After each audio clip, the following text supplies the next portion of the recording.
За сайн байцгаана уу та бүхэндээ энэ өдрийн мэндийг хүргье. За улс өмдлийн талбай хичээлийнхаа бие даан судлах видеогоор химийн нэрэг сэдвтэй эстерокийн шалгалтын зарим даалгаврыг танилцуулах гэж байна. За тэгээд эхний даалгавар нь химийн урлагийн дулааны илэрлийг энэ талбайн өөрчлөлтөөр тодорхойлох бөгөөд дельта хапан тгээс их бол энэ уруулаар дулаан энэ уруулыг гин гэсэн юм хоёр үгийг нөхөх юм байна. За энэ 2010 оны A хувилбарын даалгавар байна. За тэгвэл эндээс бүгд нэг юмыг санах хэрэгтэй бах. Энэ талбайн өөрчлөлт тгээс их буюу эрг утгатай байна гэдэг нь эндотерм уруулын хэлж байгаа гэсэн үг. Энэ талбайн өөрчлөлт тгээс бага буюу сүрэг утгатай гэдэг нь экзотерм уруулыг хэлж байгаа гэсэн үг. Тэгхийн бол энэ урвал чинь одоо яг энэ нөхцөлөөс орол эндотермийн урвал байна гэсэн үг. Тэгэхээр мэдээж эндотермийн урвалаар дулаан шингээгдэд энэ урвалыг эндотермийн урвал гэдгээ гэсэн хариулт буюу C хариултанд зөв гэсэн үг. За тэгвэл хүүхдүүд та бүхэн маань энэ даалгаврыг хийгээд хариултаа илгээгээрэй. За дараагийн даалгавар нь амьд организм хүнстэй жилийг боловсруулахад ялгарх энергиэр ирч үзээс сэлбэж амьдардаг. За глюкоз энэ хүний биед задрах уруулын тэгштгэл байна. За дулаан нь хөөгдсөн байна. За түрүүний одоо энэ тайлбарлаагүй нэг зүйл нь бол шууд урлын тэгштгэл дээр нэмэх нь 2808 кJ байх нь бол гэдэг өгсөн байна. Тэгэхээр энэ бол термохимийн тэгштгэл гэсэн үг. За тэгээд шууд нэмэх төвтэй байна гэдэг нь экзотермийн урвал гэсэн үг. За тэгэхээр эндээс энэ нөгөө урлын тэгштгэл дээрээ нэмэх нь гээ бичсэн байгаа гэдгээс экзотерм гэдгийг таньж байгаа юм. За экзотерм урвалын энэ талбай бол сүрэг байдаг. Урлын тэгштгэл дээрээ шууд ингээд дулаанаа оролцуулж бичгтээ нэмэх тэмдгээр бичдэг байна. За тэгвэл энэ урвалын дотоод энерги мэдээж буурж тараа дулаан ялгаруулж байгаа юм чинь. За тэгээ энэ урвалаар 3 мол нүүрс хүчлийнхий үүсгэхэд энэ Q болохтой бол ингэж бодно. Энд одоо нөгөө нүүрс хүчлийнхий маань 6 мол байгаа тийм ээ. За тэгвэл одоо 6 мол нүүрс хүчлийнхий үүсгэхэд 2808 кJ дулаан ялгарч байгаа учраас 3 молд одоо нүүрс хүчлийн үүсгэхэд ялгарх юм болоо гэдгийг энэ аргаар тооцоод болохоор 1401 гэд хариу нь гарч байна. За тэгвэл энэ 3 хариулт гуруулаа зөв учраас И хариулт нь зөв юм гэж авчихна гэсэн үг. За тэгвэл та бүхэн маань 5 дугаар даалгаврыг энэ одоо жишээгээр төсөөлөлөн бодож жогоод тэгээд хариултаа илгээгээрэй.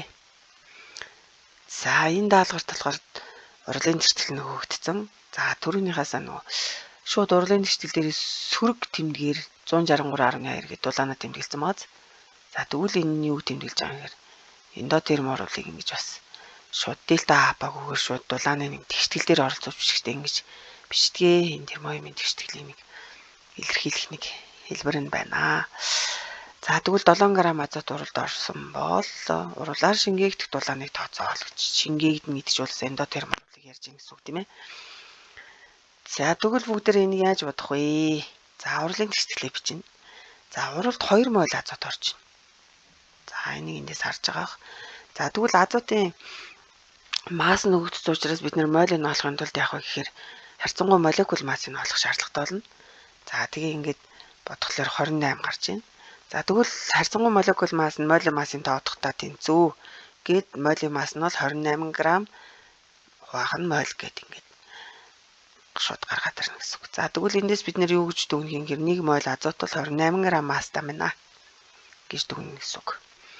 За тэгээд эндээс 7 г азот ихэ эхлээд молийг нь олж байгаа юм. За тэгэхээр энд хэдэн мол вэ гэдэг нь азотын мол нь гараад ирж байгаа.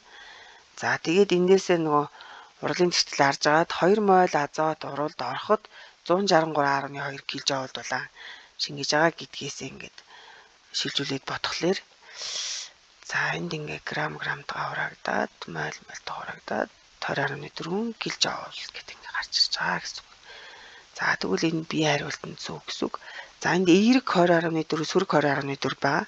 Тэгээ энд нөгөө эндотерм учраас дулаан нь одоо дельта хабагийнхаа утгаар бодоод үзэх юм бол эерэг байна гэсэн утгаар энэ эерэг 20.4-ийг сонгосон. За 7 дугаар даалгавар энийг та бүхэн маань энэ бодлого шиг ингэж мойлоолоод тэгээд урлагийн тэгштэл дээр хэдэн мойл байна тэгвэл тэндээс 50 кж бол айлгарч байгаа юм чинь гэд ингээд бодож чаднаа гэж итгэж байна гэж. За 6.5 г цайраас цайрын оксид үүсэх үед 35 кж бол айлгарчээ. Цайрын оксид үүсэх урлагийн термоамийн тэгштэглийг бичнэ гэсэн юм даалгавар байна. За тэгвэл эндээс бүгдээрээ ингээд 6.5 г цайраас 35 кж бол айлгарсан гэсэн өгөгдлийг тэр яг грамын л одоо моль руу шилжүүлчих юм бол энэ яг болох гээд байгаа байхгүй. Тэгэхээр 1 моль цайр чинь 65 г гэдэг шилжүүлгийг хэрэглээд ингээ ботхолоор энд 350 кж байх нь бол гараад ирж байгаа. За тэгээд эндээсээ бүгдээрээ энэ юуны маань С хариултан зөв юм гэж байгаа. Яагаад гэвэл дулаан ялгарв гэж байгаа учраас дельта хабаг утга сүрэг тэмдэгтэй байна гэж үзээд байгаа байхгүй. За тэгвэл та бүхэн маань яг энэ аргаараа 9-р даалгавраа хийж чаднаа. За цаашаа. За фосфорын шаталтын термоамийн тэгштэл нь ингээд өгөгдсөн байна. 62 г фосфор шатгад ялгарх дулааны тоомжийг тооцоолно гэсэн 2010 оны даалгавар байна. За тэгвэл эндээс ингээд фосфорын шатгал урлагийн тэгшtelийг бичээд ингээд яхаар нэмэх нь гэдэг дулааны урлагийн тэгштэл дээр шууд нэмчихэж байгаа учраас энэ бол эндотермийн урлаа гэж үзнэ. За тэгээ эндээс 4 моль фосфор уралд орж байгаа юм байна. За тэгвэл бүгдээр фосфор 1 моль фосфор нь хэдэн грамм жинтэмийн гэдгийг олохын тулд нөгөө атомын бүтцтэй учраас харьцангуй атом массын тоо утгыг нь хараад тэгээд 1 моль фосфор нь 31 грамм юм аа гэд ингээд хэмжигдэхүүнээ гаргаад ирж байгаа тогтмол хэмжигдэхүүнээ. Энд нэгийн тоо өгшин бичиг өргөцсөн ба шүү дээ. За тэгээд эндээс 62 г фосфор уралд орж байгаа гэд ингээд өгдсөн байгаа учраас за 1 моль фосфор 31 г гэд шилжүүлэх хэрэглэхээр фосфорын моль нь гараад ирнэ. За тэгээд урлагийн тэгштэл зарахад 4 моль фосфор ороход л 3010 кж бол айлгараад ирнэ гэд ингээд шилжүүлэхлээр 1505 кж бол айлгарнаа гэдэг гарч ирж байгаа. За та бүхэндээ амжилт хүсье. Ингээд бодолтоо хийгээд илгээгээрэй.